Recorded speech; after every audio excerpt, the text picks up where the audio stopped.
Doesn't matter how good the guy is, the foam is not expanding as flat as this. 70% less than the price of spray foam.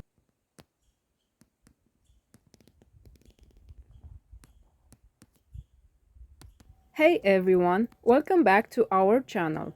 Today we are sharing our journey insulating our unvented cathedral ceiling roof, a crucial step in preparing our home for Montana's harsh winter. Like other things, the supply chain for Rockwool was not working properly anymore, and we had to wait on a local faraway city 3 months to get the order, which was not a guarantee. Even today, it's nowhere to find, especially not with the R values we wanted. They are like half of the R value for double of the price. And we found it at 950 miles away from our place, where it was a long road, and still we saved a lot of money, make it worthwhile for us to travel across the states because we got it at half price. The weather is changing back and forth. It's end of October, beginning of November, and we are pushing on with a lot of things. At this point, my husband already insulated the walls of the house, and the next step is to take care of the roof, which is a work in progress. Michael started insulating our roof decking with 2 layers of rigid insulation boards, boosting an impressive R value of 20. We are using a hot knife to cut them, but be warned, toxic fumes are released during cutting. Safety first, we didn't really like it. After he cut to the measurements the pieces, Michael dry fit them and then proceeds to gluing them with the special glue that is now melting the boards.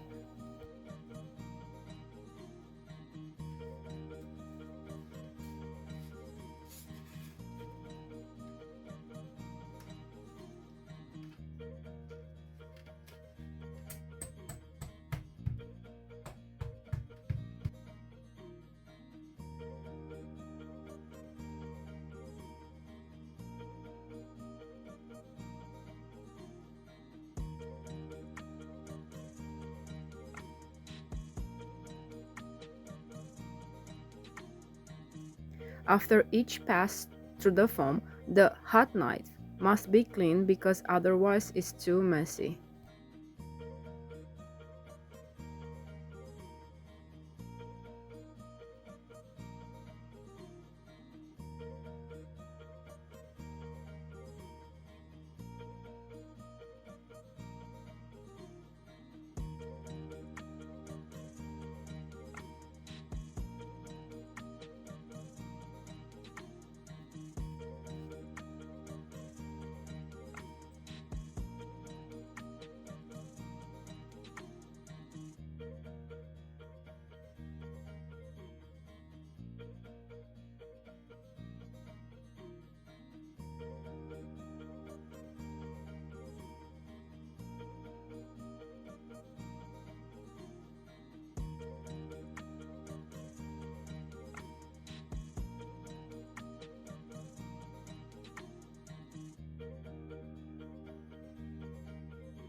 So I finished installing the first row of foam. It's a 2-inch foam.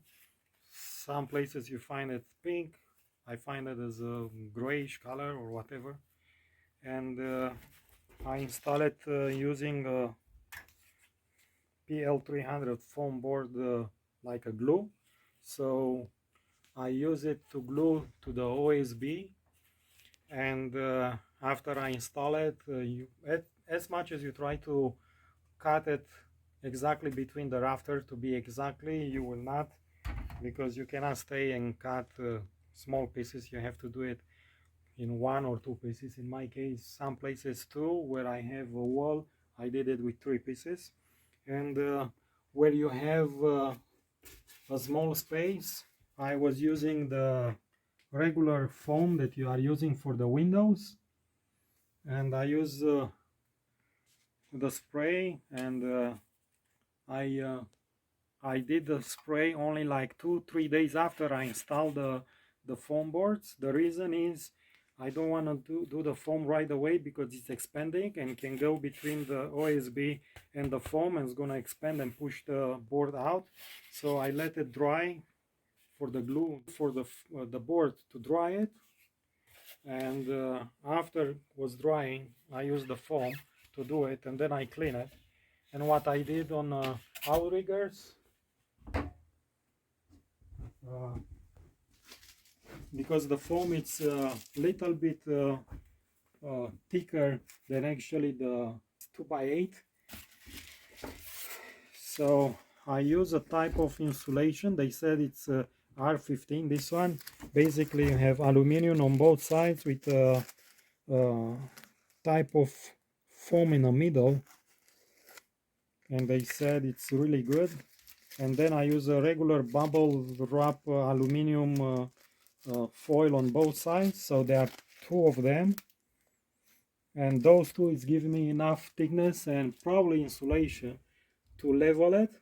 And then on the top of that, I'm gonna go with another row of foam board, and each row will give me 10 R. So when I'm gonna be done with the foam board, I'm gonna have R20, and we are having a Rockwool, has almost 7 inches, and it's R30, so they will give us R50. And then we have the same aluminum with probably it's like, I don't know, 1/4 of an inch or little bit more of foam inside. I'm gonna put it between the rafters, and this one it's R15, so should be total R65, which is plenty for the roof.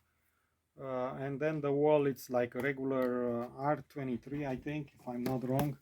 And it's wasting a lot of time, because cleaning the foam after you fix the board, the first and the second one, it's a little bit messy. You can see it right here. We're gonna go and see. So half the house is clean already, but the other half I didn't have time to clean it. And you can see it that expanding, you're gonna have to cut all that, and then you have a clean surface, and you can go with the second round, and then it's gonna be clean, and you can install the Rockwool, and that will help to be perfect fixed.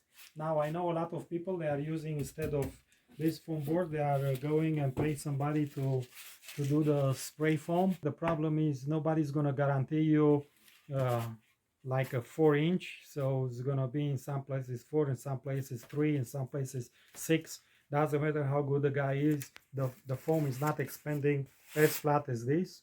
So I choose to use the foam board, and takes time, but I think it's a better job, and it's way cheaper. I think it's 70% less than the price of spray foam, hiring somebody to do all the job.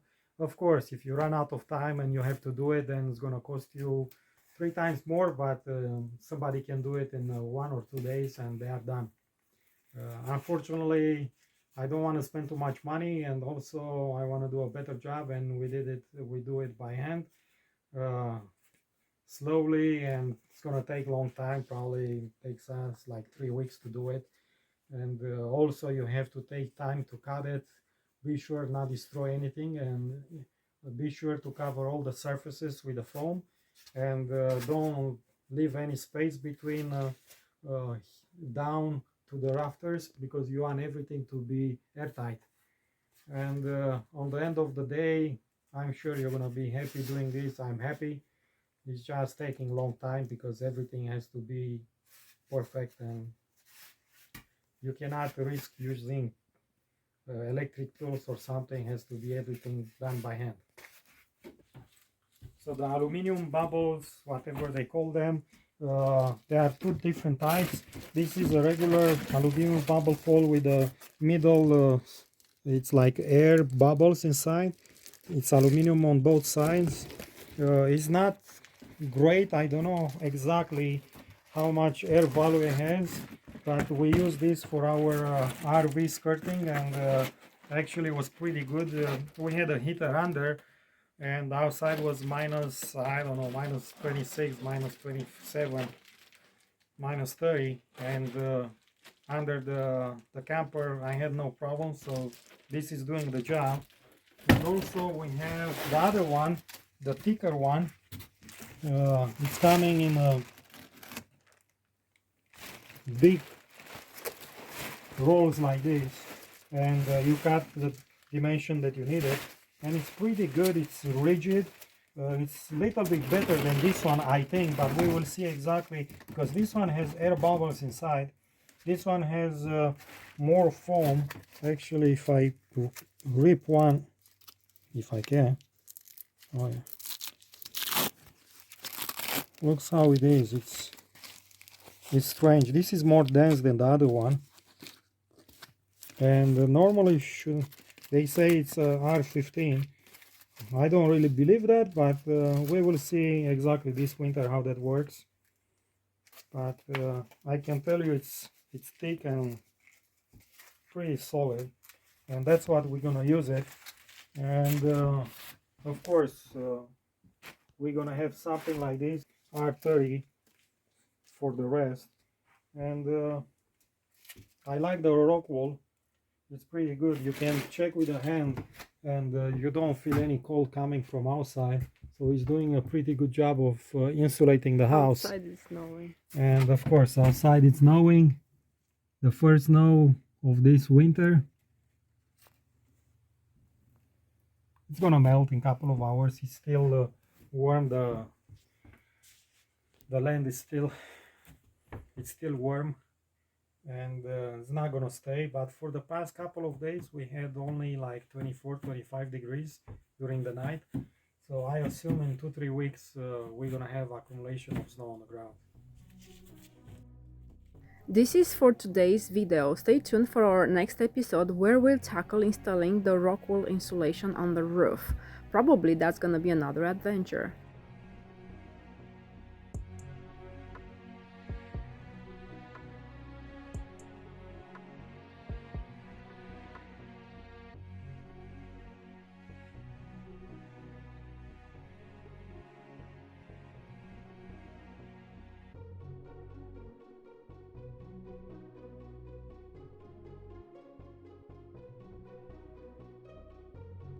We have arrived in the town where we are going to vote.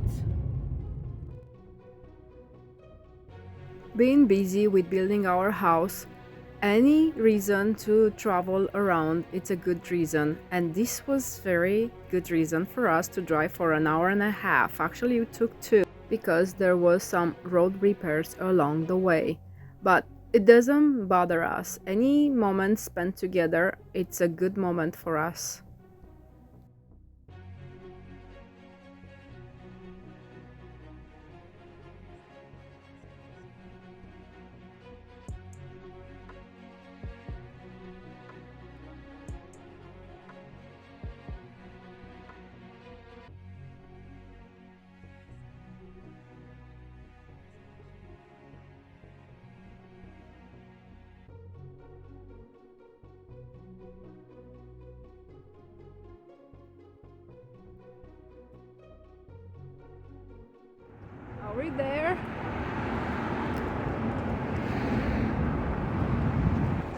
So we voted.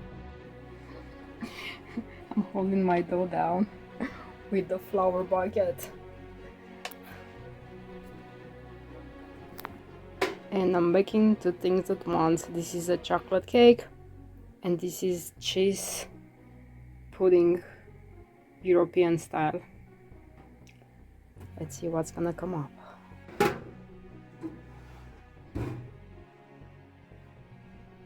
And as a sweet treat, I'm sharing some of my fresh baked goods. We are always up for something good. The cake looks good. Needs a little longer.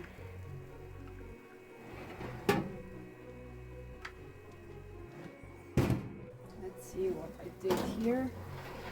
I have a toothpick ready to see if this is done. Yeah, the toothpick come up almost clean. I don't want to be too dry. Then I'll take it out. Looks good. I hope I'm in the right direction.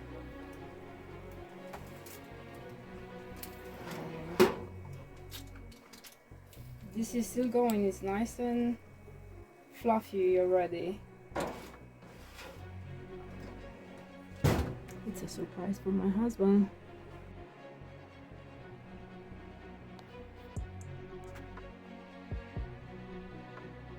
And not bad for homemade pizza.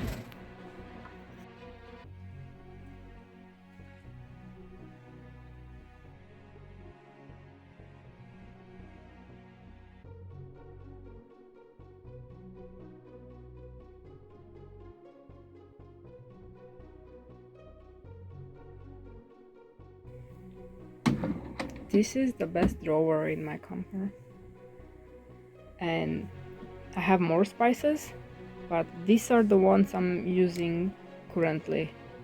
Everything: Italian savory, lavage, basil, red pepper, garlic powder, a lot of seasonings.